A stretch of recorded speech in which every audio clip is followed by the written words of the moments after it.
I messaggi della Madonna ad Eschiuga. Durante le straordinarie manifestazioni soprannaturali di Eschiuga, che ebbero luogo in un piccolo villaggio dei Paesi Baschi spagnoli tra il 1931 e il 1936, vedi il video precedente, la Vergine condivise con i veggenti una serie di messaggi dal carattere profetico.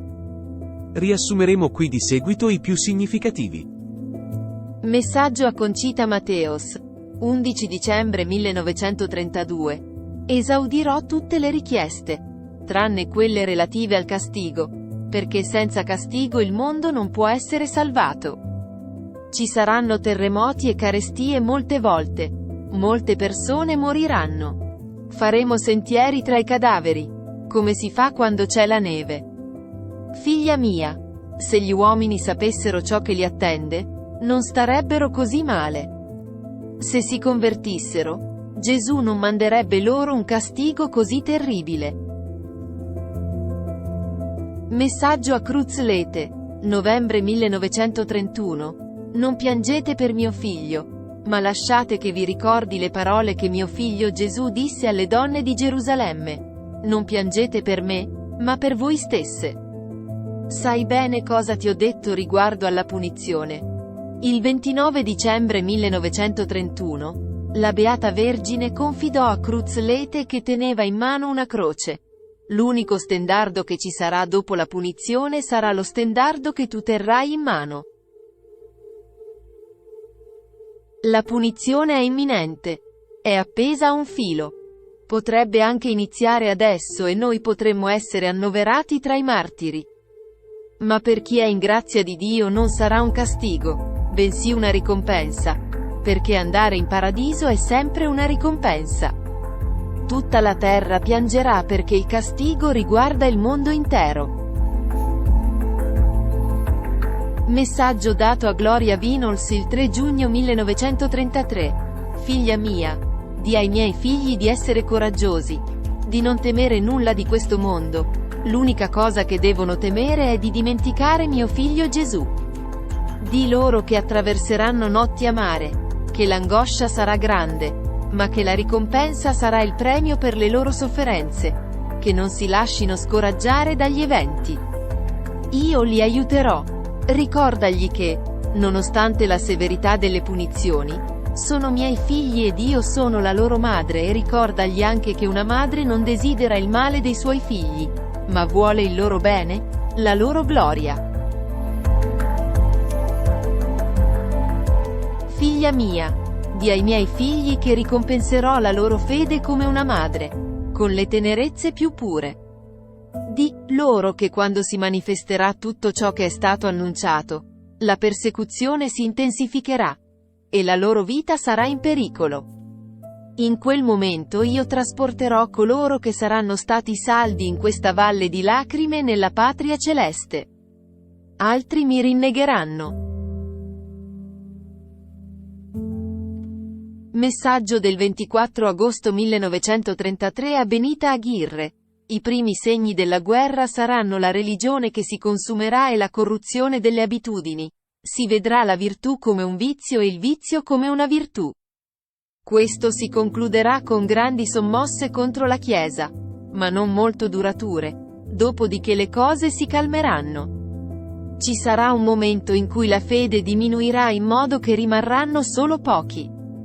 Così grande sarà la persecuzione contro i giusti che dovranno soffrire un vero martirio. Quando le cose avranno raggiunto il loro apice, sembrerà che la mano dell'uomo non potrà fare più nulla e che tutto sarà perduto. Allora stenderò la mia mano per sistemare le cose.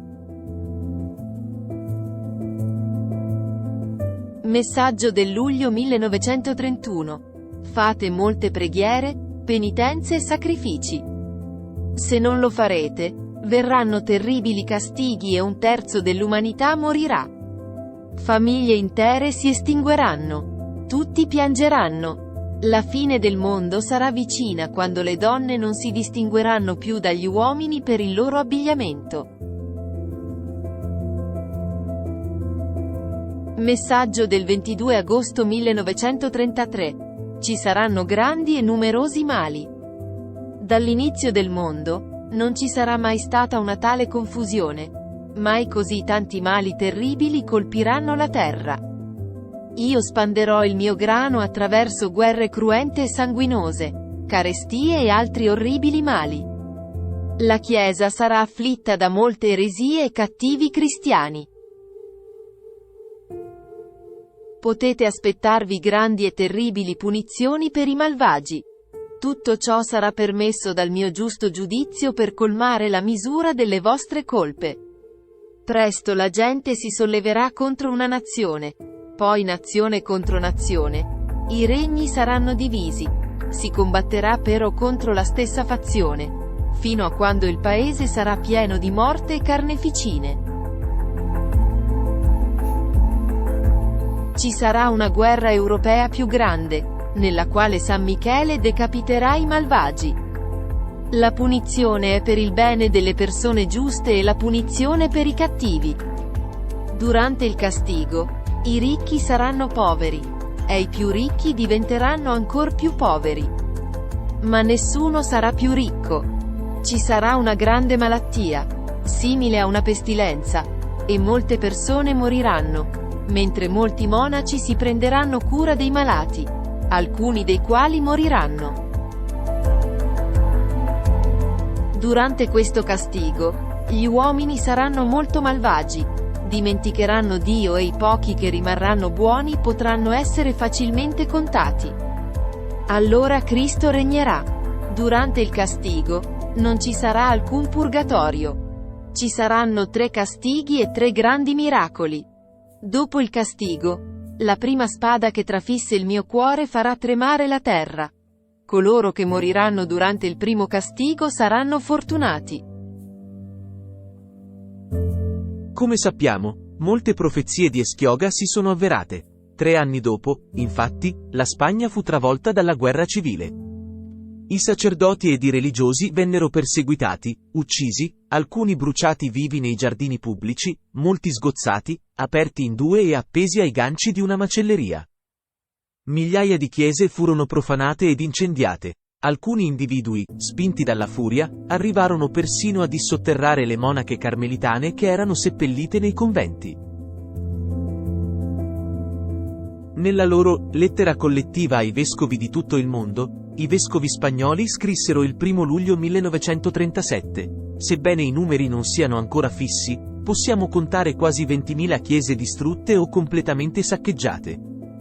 Il numero di sacerdoti assassinati, in media il 40% nelle diocesi devastate, in alcuni arriva all'80%. Si aggira, per il clero secolare, intorno ai 6.000. Li cacciarono con i cani, li inseguirono attraverso le montagne, li uccisero senza processo.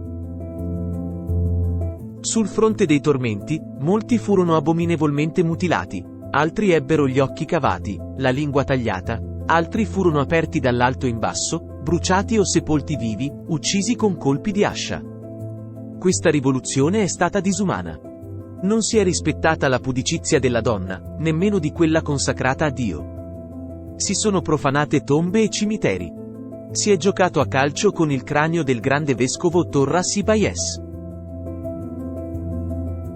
I martiri si contano a migliaia. La testimonianza che hanno dato è una speranza per la nostra povera patria. Ma forse non troveremo nel martirologio romano una forma di martirio non impiegata dai comunisti, senza escludere la crocifissione. D'altra parte, gli oggetti e le macchine moderne hanno permesso nuovi tormenti. Le forme assunte dalla profanazione sono state così incredibili che non si possono concepire senza supporre un intervento diabolico.